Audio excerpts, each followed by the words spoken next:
अस्सलाम वालेकुम नाज़रीन, ड्रामा सीरियल आपा शमीम के नेक्स्ट एपिसोड में आप देखेंगे कशिफ जिसने समन को ढूंढने में मदद की, उसने इंटरनेट पर पोस्ट लगाती जिसकी वजह से समन वापस मिल जाती है, मगर शमीम ने उसे बातें सुनाने की कोई कसर नहीं छोड़ी।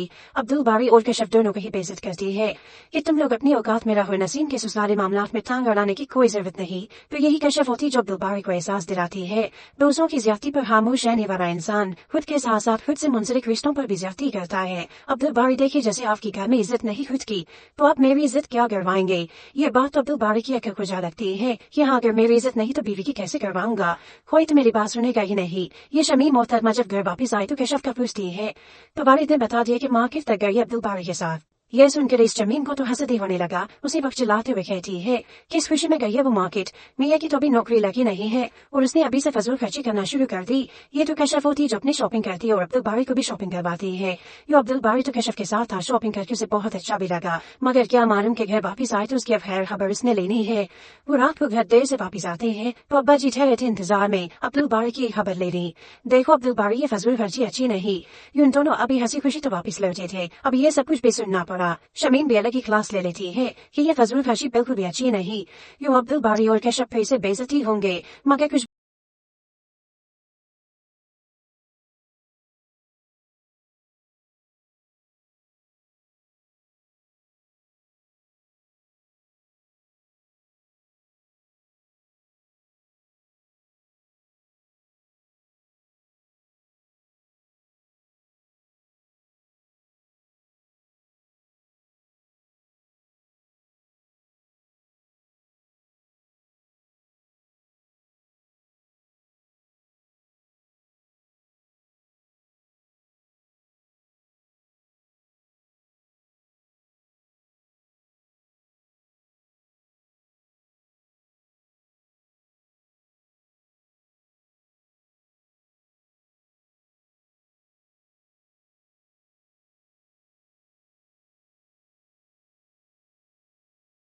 वक्त बीतने के बाद जब बहुत रात हो जाती है तो ये शमीम चुपके से किचन में ठहरी बिरयानी खा रही थी जो कि इसने बाहर से ही ऑर्डर की थी। कशिफ अचानक आई तो शमीम बाजू को किचन में ठहरे देखती है। कशिफ को देखकर तो शमीम का पहली मर्तबा जैसे रंग ही फक हो गया और यूं कशिफ को भी बात बनाने का मौका मिल जाता है। अगर शमीम बाजी कहती कि हम फजूल खर्ची कर रहे हैं तो हर वक्त ये खाना बाहर से ही मंगवा रही होती है, तभी इन्हें फजूल खर्ची याद नहीं आती।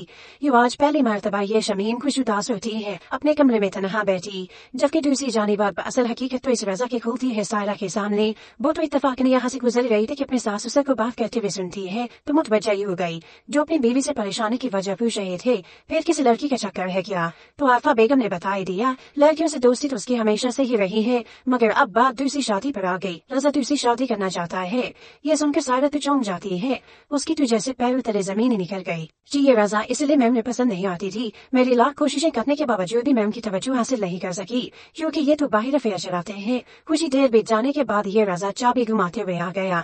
तीसरी सायरा बिसाई पर होती एहसास देख लेती है, जिसके बाद पर सायरा खुद को कमरे में बंद कर लेती है और वही जारो कथा बैठ कर रोती है कि मैं उजड़ गई, बर्बाद हो गई। रजा के वालिदैन तो अपने बेटे को अच्छी तरह से जानते थे, तो फिर उन्होंने मेरे साथ उनकी शादी क्यों करवाई। अब वो परेशान होती अपने वालिदैन को भी लेकर कि मैं उन्हें कैसे बताऊंगी। अब्बू की तबीयत तो वैसे भी बहुत खराब रहती है। यो व्यूअर्स उम्मीद कर सकते हैं बस अच्छे की ही कि कुछ वक्त बीतने के बाद ये हो सकता है रजा ही सुधर जाए या फिर रजा की दूसरी बेबी आने पर उसकी वालदा सुधर जाए।